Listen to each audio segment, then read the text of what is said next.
สวัสดีครับเพื่อนๆวันนี้จะมายิงแตงโมกับลูกมะพร้าวนะครับใช้ปืนอารมณ์ยิงนะครับตัวนี้เป็น12เกลียวเบอร์2นะครับใช้ลูก JSB นะครับจัมโบ้เฮอร์วี่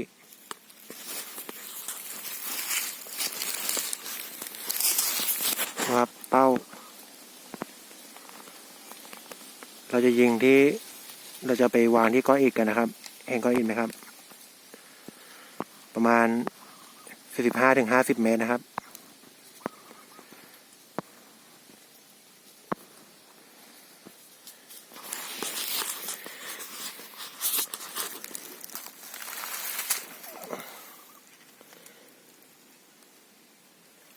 ตัวนี้ลมประมาณเกือบ 3,000 นะครับ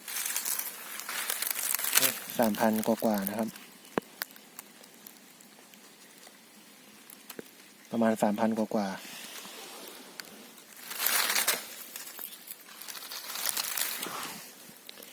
เดี๋ยวเราจะเอาเป้าไปตั้งกันนะครับแตงโมนี้เราจะยิงเข้าจุกเลยนะครับเดี๋ยวเอาเป้าไปตั้งกันดีกว่า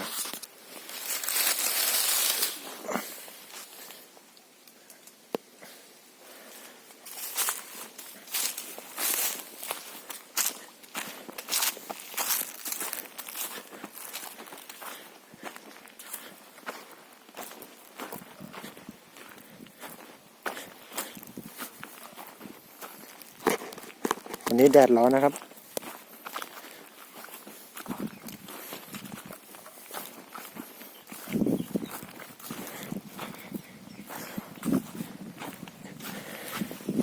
นี่นะครับเราจะเป้าตั้งไว้ตรงนี้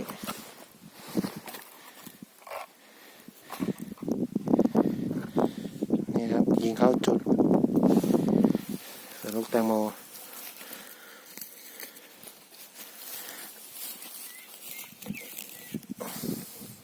ลูกแตงโมเราจะยิงจุกมันนะครับ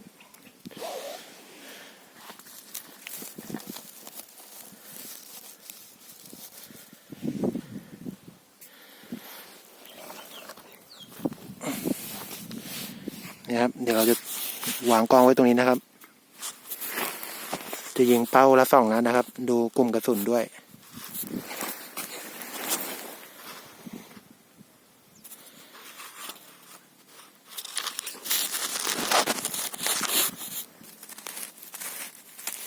เดี๋ยวตั้งก่อนนะครับ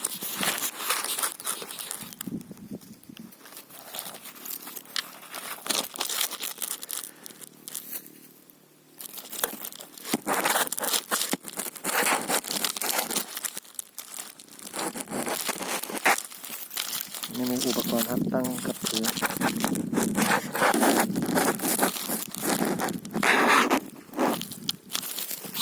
นี่นะครับ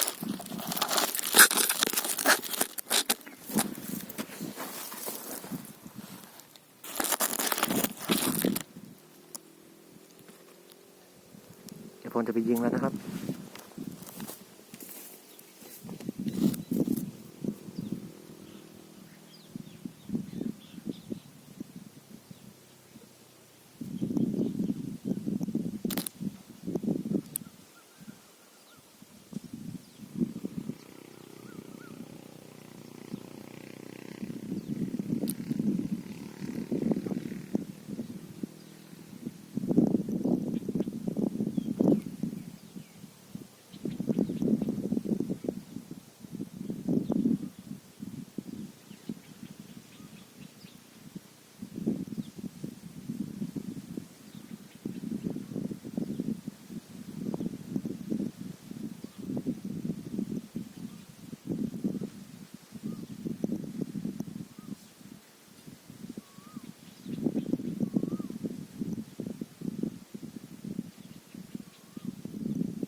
แตงโมนี้ยิงไปทีเดียวนะครับ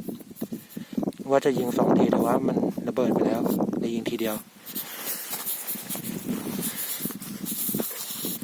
ดูลูกกระสุนนะครับทะลุครับมะพร้าวก็ทะลุนะครับทะลุ2 นัดเลยนี่กระสุนกินบนหน่อยนะครับดูด้านหลังฮะ2 โลแตงโมนี่เละเลยนะครับไม่รู้ว่าจะกินได้หรือเปล่านะครับเละหมดเลย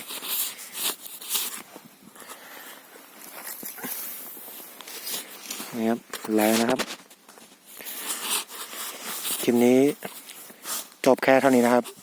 ถ้าเพื่อนๆอยากให้ผมลองยิงอะไรเพื่อนๆก็ลองคอมเมนต์มานะครับถ้าผมหาได้เดี๋ยวผมจะเอามาลองยิงให้ดูนะครับ